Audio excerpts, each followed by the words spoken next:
Hello guys, कैसे हो आप सब। उम्मीद करती हूँ आप अच्छे होंगे। मैं भी अच्छी हूँ और हमारे इस चैनल में आपका स्वागत है। और मैं ज़्यादा ब्लॉग बनाती नहीं हूँ, इसलिए मुझे बोलने की प्रैक्टिस नहीं है। जो भी गलती हो मेरे ब्लॉग में आप कृपा करके मुझे क्षमा कर दीजिएगा, माफ़ कर दीजिएगा। अब मैं उसके आगे आपको अपनी स्टोरी बताती हूँ। मैं मतलब सारा दिन काम करती थी। मेरे ससुर फौजी थे, तो उनकी मतलब रिटायर्ड हो गए थे। रिटायर्ड होने के बाद वो यहाँ पे काम करने लगे कानपुर में। पहले बाहर काम करते थे, फौजी थे तो उनको जंगल में भेजा जाता था। वहाँ से रिटायर होके यहाँ पे आ गए, क्योंकि मेरे बाबा ससुर जो थे वो बहुत बीमार थे। तो यहाँ आ गए। यहाँ आके उनने एक जॉब ढूंढ ली सिक्योरिटी गार्ड की। तो वो वहीं पे जाते थे और उनकी शिफ्ट मतलब कि रोज़ हमेशा मतलब हफ्ते हफ्ते बदलती रहती थी। कभी सुबह है, कभी दिन में है, कभी रात में है। तो सुबह जैसे 5 बजे की होती थी तो मैं 2 बजे उठ जाती थी। सुबह 2 बजे कोई उठ सकता है? 2 बजे उठती थी मैं। खाना पीना, झाड़ू पोछा, बर्तन, कपड़े धोना सब चीज़ करती थी। और जैसे अगर दोपहर की होती थी 2 बजे, दोपहर 2 बजे होती थी दिन के, तो मैं मतलब सुबह तो करती थी, फिर दोपहर में भी इनको खाना देती थी, मतलब टिफ़िन पैक करती थी, वो ले जाते थे। और मतलब जैसे उनकी दोपहर की होती थी ड्यूटी, तो दोपहर 2 बजे तक आप लेट नहीं सकते, ऐसा था उनके। मतलब वो ड्यूटी कर रहा है तो मुझे भी उनके साथ जागना है, ठीक है। अब रात की होती थी तो जब तक वो ड्यूटी नहीं जाएंगे तब तक मुझे जगना पड़ेगा। 10:30 बजे, 10 बजे की थी ड्यूटी, 9-10 बजे की थी ड्यूटी। तो जब तक जाते नहीं थे तब तक मैं जगती रहती थी, सो नहीं सकती थी। ऐसा था उनको।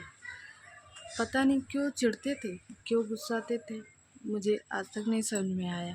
अरे आप ड्यूटी करते हो, ठीक है, आप मेहनत करते हो, मैं ये नहीं कहती आप मेहनत नहीं करते, मेहनत करते हो तभी घर का खर्च चलता है। लेकिन ऐसा नहीं करना चाहिए कि वो ड्यूटी ड्यूटी मतलब करके आ रहे हैं, तो मतलब ड्यूटी अगर करके भी आ रहे हैं, सुबह की हो या दिन की हो या रात की हो, तो उनको सोते हुए कोई ना मिले। अगर दोपहर की है तो वो रात में आ रहे हैं ड्यूटी करके, तो 11 बजे तक वो मतलब कोई सोते हुए ना मिले उनको। 11 बजे अगर किसी को सोने का मन है तो क्या वो सो नहीं सकता? चाहे मैं भी हूँ, बहू हूँ उनकी, तब भी उनको पता नहीं क्या होता था, क्या किस बात का क्या चिढ़ थी, तो बड़बड़ाना चालू हो जाता था, चिल्लाना चालू हो जाता था। ऐसा वो करते थे। ये मेरा बेबी है छोटा सा, अभी 3 साल का होने वाला है पूरा, ठीक है। तो ऐसा वो करते थे, पता नहीं क्यों। और एक आदत उनकी बहुत बुरी है, अगर मैं नहा रही हूँ तो खास दिया जाता है कि हाँ मैं आ रहा हूँ, लेकिन खांसते भी नहीं थे। ससुर लोग ऐसे होते हैं क्या? आपके ससुर भी ऐसे हैं क्या? कमेंट करके ज़रूर बताइएगा, ठीक है। फिर उसके बाद ऐसे होते करते 2-3 महीना हो गए। फिर ठंडी का टाइम आया। ठंडी का टाइम आया तो मैं नीचे बैठती थी। मैं सास ससुर के बराबर नहीं बैठती थी कि मैंने अच्छा कभी इनकी वो नहीं की, लेकिन ये मुझे रोज़ बोलते थे, रोज़ ताना देते थे, रोज़ सारा काम मैं करती थी फिर भी ताना देते थे मुझे। और मैं सुनती रहती थी, सुनती रहती थी, सुनती रहती थी। एक दिन मैंने बोल ही दिया। और बोलते ऐसा था कि क्या बताएं, मेरे मैके वालों को बोलते हैं, अभी तक बोलते हैं मेरे मैके वालों को।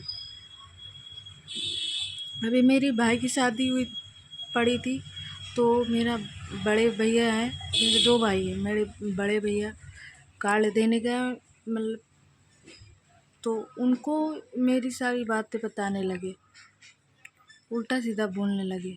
अरे उन लोगों ने क्या बिगाड़ा है? जो कहना हो मुझसे कहिए ना, मैं आपकी बहू हूँ। आप बेटी, मैं बेटी वहाँ की हूँ, वहाँ आप कुछ नहीं कह सकते, ना ही आप वहाँ खाना दे सकते हैं। खाना देने जाते हैं जो आप उनको सुना रहे हैं। ठीक है गाइस, आपको नेक्स्ट वीडियो में मैं मिलती हूँ। अगर कोई गलती हो तो मुझे क्षमा कर दीजिएगा। Bye bye.